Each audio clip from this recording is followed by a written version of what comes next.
जय श्री कृष्णा। आपका हमारे आध्यात्मिक कथाओं चैनल में एक बार फिर स्वागत है। मैं आज आपके लिए लेकर आई हूँ ऋषि पंचमी की कहानी। एक समय की बात है, विदर्भ देश में उत्तंक नामक ब्राह्मण अपनी पतिव्रता पत्नी के साथ निवास किया करता था। उस ब्राह्मण दंपत्ति के एक पुत्र और एक पुत्री थी। उसके पुत्र का नाम सुविभूषण था। वह कुशाग्र और तीक्ष्ण बुद्धि वाला था। उसने अल्पकाल में ही चारों वेदों को पढ़ लिया था। हे राजन, उत्तंक ने अपनी पत्नी की परामर्श से अपनी पुत्री का विवाह एक सुयोग्य ब्राह्मण कुमार के साथ कर दिया, किंतु भगवान की गति ही कुछ ऐसी थी कि कन्या विवाह के 1 माह पश्चात ही वह विधवा हो गई। विधवा होने के पश्चात वह कन्या अपने धर्म का पालन करती हुई अपने पिता के यहाँ आकर रहने लगी और अपना समय व्यतीत करने लगी। विधवा कन्या के दुख से दुखी होकर उत्तंक अपने घर बार को अपने पुत्र को सौंपकर अपनी स्त्री और कन्या को लेकर गंगा जी के किनारे चले गए। वहाँ आश्रम बनाकर वेदों का पठन पाठन करने लगे। उसके पास कुछ ब्राह्मण भी वेद पढ़ने के लिए रहने लगे। कन्या भी अपने धर्म का पालन करती हुई अपना समय व्यतीत कर रही थी। वह नित्य प्रति मन लगाकर माता पिता की सेवा करती थी। एक दिन समस्त कार्यों से थककर वह एक शिला पर आराम करने के लिए लेट गई। थकान के कारण उसको अपने शरीर की सुध भी न रही।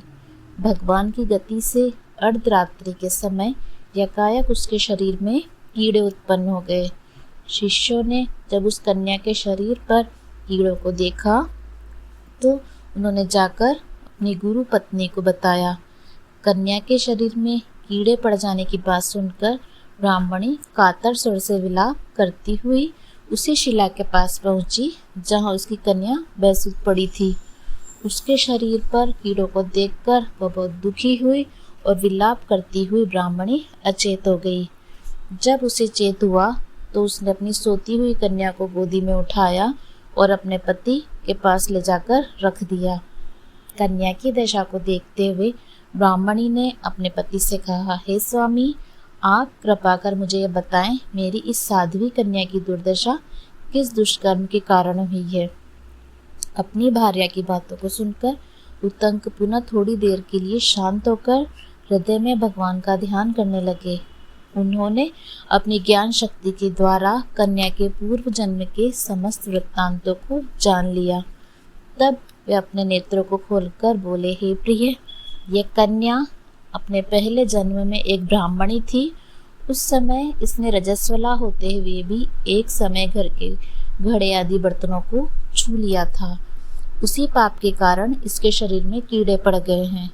इसने शुद्ध होने के बाद अपनी सखियों के साथ ऋषि पंचमी व्रत को देखकर भी उसका आदर नहीं किया। व्रत का तिरस्कार करने के कारण इसके शरीर में कीड़े पड़ गए हैं। मुनि के वचनों को सुनकर सुशीला बोली, है स्वामिन, जिस व्रत के दर्शन मात्र से आपके समान ब्रह्म तेजो में उत्तम कुल में इसको जन्म प्राप्त हुआ और जिसका तिरस्कार करने से इसके शरीर में कीड़ों से भर गया, उस महान आश्चर्यजनक व्रत को आप कृपा करके मुझे सुनाएं।